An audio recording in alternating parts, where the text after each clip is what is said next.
Doctor Ricardo Rodríguez Silvero, buenas tardes, ¿cómo estás? Buenas tardes, Cristian Nielsen, a la audiencia también. Bueno, ¿cómo podríamos, le llamamos porque queremos una explicación de qué es lo que está ocurriendo con el tema de Argentina, sus bonos y la caída en default que al parecer se produjo anoche, al no haber un acuerdo ante el juez que determina todas las variables de este caso allí en Nueva York? ¿Y por qué se hace en Nueva York no sé si es arbitraje o cómo llamarlo, ¿verdad? Pero más que nada, ¿qué significa para nosotros, para Paraguay, si tiene alguna repercusión, el que Argentina haya caído en esta situación? Para entender la situación hay que empezar distinguiendo el tipo de acreedores que tiene la Argentina. Todo empezó en aquella primera cesación de pagos de los años 2001-2002 con el ministro Cavallo.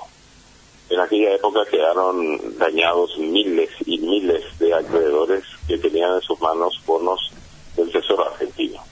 La mayor parte de ellos son en este mismo orden de importancia, de Alemania, de Italia, de Inglaterra, de España, de Estados Unidos y también de otros países, como también algunos países sudamericanos, ¿verdad? Pero el grueso de los acreedores están en Alemania, Italia, son los países que tienen el mayor número de acreedores, con números multitudinarios de tenedores de bonos del Tesoro argentino. Esos son los acreedores relativamente pequeños, ¿verdad? Con gente que ha depositado confianza en el gobierno argentino, con sumas pequeñas como por ejemplo $20,000, $50,000, pero también ya de 100,000, 200,000, 300,000, pero todos ellos son relativamente pequeños. Estos acreedores se juntaron en el año 2005 y empezaron negociaciones con los gobiernos argentinos, que las finalizaron en el año 2010, llegando a un acuerdo sumamente ventajoso para el gobierno de Argentina. Estos acreedores pequeños han otorgado una quita al gobierno argentino del orden del 60 al 70%. Es decir, que han renunciado voluntariamente a cobrar ese importe sobre el valor nominal de los bonos, pero sí, claro, tienen la expectativa de cobrar por lo menos el 30 o el 40%, ¿verdad? Bueno, estos acreedores pueden ser calificados de benevolentes y son pequeños y multitudinarios. A eso hay que agregar un grupo pequeño número, pero cuantioso en importes de bonos en sus manos, que son mega especuladores de bonos basura de estados diversos, no solamente de Argentina, ¿verdad? Que se especializan en comprar bonos a una cotización de bonos basura, es decir, prácticamente los conseguían regalados en el mercado secundario y terciario. Por ejemplo, para ser didáctico, si el bono argentino era de $100,000 y a lo mejor estaban invirtiendo solamente $5,000 o $10,000 por bono, es decir, pagando poquísimo dinero, ¿no? Porque era la peor época de la deuda no pagada de Argentina, muy poca gente tenía esperanzas en que eso fuera a cobrarse algún día. Este tipo de bonos en manos de estos mega especuladores son denominados fondos buitres, en alusión precisamente a los buitres que esperan la osamenta para lanzarse sobre la presa media muerta, ¿no? Y los acreedores con ese tipo de bonos en manos son denominados también buitres. Estamos teniendo que ver con acreedores buitres, algunos de ellos muy famosos, de mala fama incluso, por estar comprando siempre bonos en ese estado y pretender recuperar el valor nominal de los mismos. El peor de todos ellos es un tal Paul Sinker, un yankee multimillonario, que solo él quiere cobrar al gobierno argentino el valor nominal de los bonos que ha podido conseguir por un plato de lentejas, para usar la figura bíblica. Él solo quiere cobrar $600 millones al gobierno argentino, y se sabe, eso lo sabe todo el mundo, incluso el Fondo Monetario Internacional, que que no ha invertido ni siquiera el 10% de ese valor en esos bonos. Por eso, esta institución multilateral de finanzas y cuestiones financieras y presupuestarias, que es el Fondo Monetario Internacional, utiliza también la expresión de acreedores buitres o bonos buitres o fondos buitres, ¿no? Bien, eso es lo que pasa. Estos multimillonarios y estos especuladores de bonos del Estado residen en los Estados Unidos, han acudido a un juzgado de Nueva York. El más conocido de ellos es el juez Griesa, que es el que ha lanzado la sentencia de que las acreencias de estos mega especuladores están conforme a derecho. En otras palabras, que pueden y deben cobrar esa suma, y cuanto antes mejor, so pena de que de no hacerlo entren en embargo los bienes argentinos. Los bienes argentinos en el exterior y específicamente en el territorio de los Estados Unidos. Estamos hablando de Estados Unidos, ¿verdad? Bueno, aquí el gobierno argentino se encuentra entre la espada y la pared, porque si llega a pagar a los bonos buitres por una cláusula contractual que fue firmada por el gobierno argentino, conocida por sus siglas en inglés RUFO, el pago de tan solo uno de esos bonos da derecho a todos los acreedores a recuperar simultáneamente los bonos que ellos tienen en sus manos también los multitudinarios acreedores que tienen importes relativamente pequeños en sus manos tendrían derecho a cobrar el valor nominal de los mismos si el gobierno argentino pretende dar preferencia a algunos. Solamente que esa cláusula RUFO tiene validez hasta el 31 de diciembre de 2014. Eso quiere decir que si Argentina de alguna forma u otra consigue llegar a enero sin daños ni perjuicios, lo que es difícil suponer, ¿verdad?, podría a partir de enero empezar a pagar a los acreedores pequeños que fueron los más benevolentes con el Estado argentino. Lo que pasa es que no puede hacer eso. Entonces, en estas condiciones, habiéndose vencido el plazo límite establecido por el juzgado de Nueva York y por el juez Griesa, desde anoche se encuentra virtualmente en cesación de pagos. El ministro de Economía argentino anoche ha declarado que Argentina no se encuentra en cesación de pagos, pero no se lo cree ya nadie, ¿verdad? Porque efectivamente si Argentina no empieza a pagar y van a embargar los bienes de la Argentina, van a tener que modificar aerolíneas argentinas sus itinerarios de vuelo en Nueva York y en cualquier otra parte del territorio de los Estados Unidos, porque esa nave puede ser embargada apenas tocando el territorio norteamericano. Lo mismo pasaría con las barcazas o con las embarcaciones o con las fragatas del gobierno argentino, suponiendo que llegaran hasta el territorio norteamericano.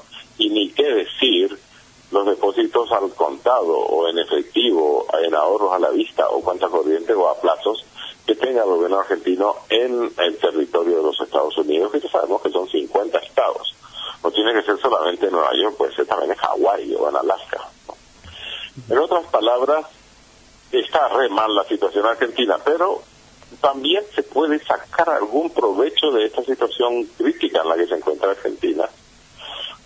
Por ejemplo, el gobierno argentino puede declarar formalmente la bancarrota.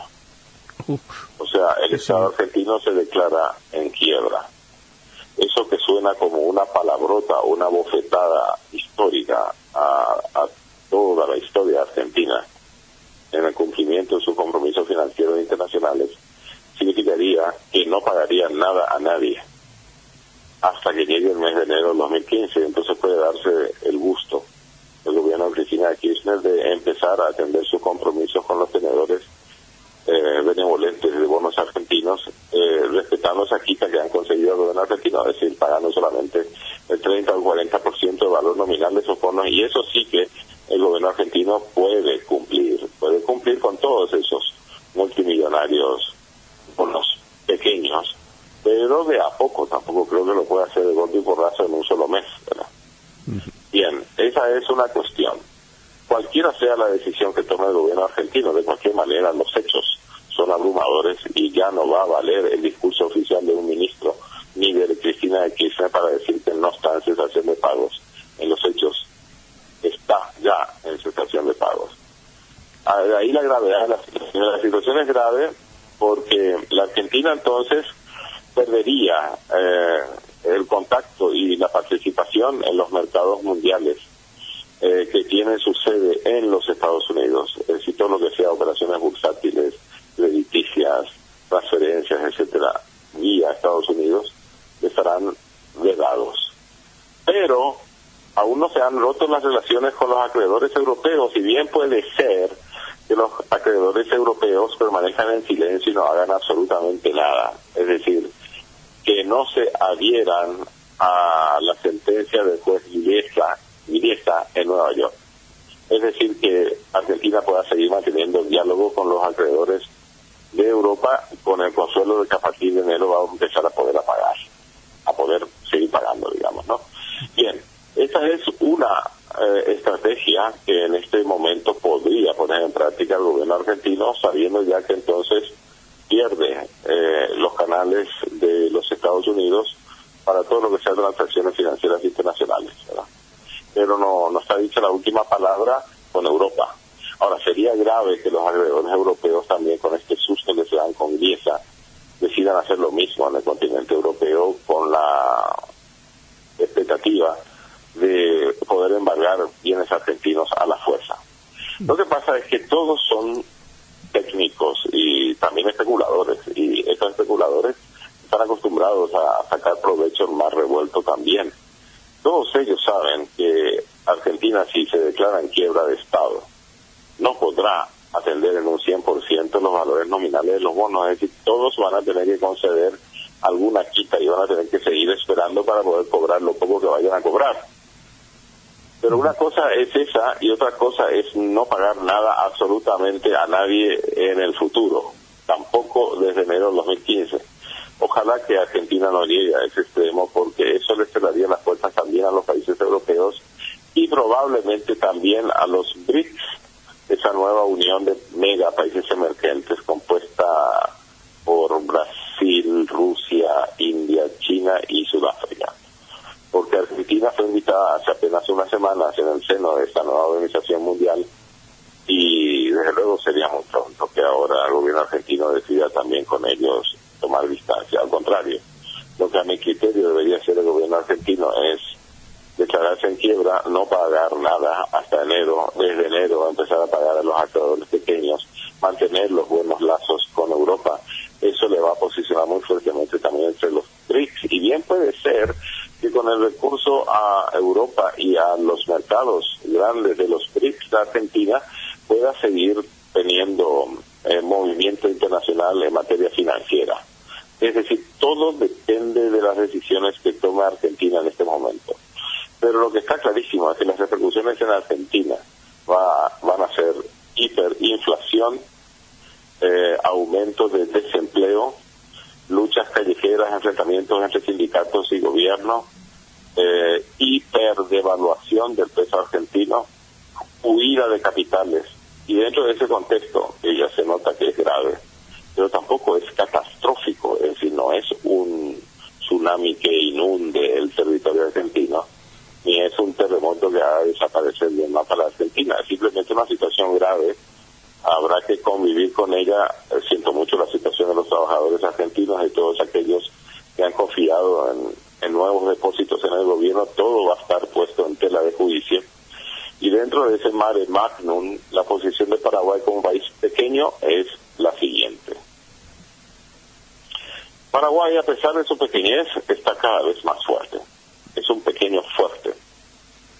Es un pequeño fuerte como podría ser Uruguay, con la ventaja de que Paraguay tiene tasas de crecimiento que en promedio ascienden en los últimos 5 años a más del 5% anual, lo que es un promedio alto.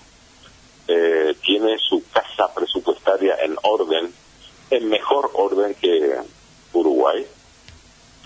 Tiene una estabilidad macroeconómica formidable en términos de control de la oferta monetaria y del tipo de cambio. tenemos convertibilidad plena. Eso quiere decir que los inversores que vienen a Paraguay pueden retirar del país todo el dinero que quieran sin ninguna clase de restricciones. Esa libertad y esa solidez macroeconómica le dan al país una fortaleza extraordinaria frente a los embates de un país en caos como es Argentina actualmente. Sin embargo, es el segundo país más grande de nuestra región el que influye con mayor magnitud en nuestro país, tanto en aspectos positivos como negativos.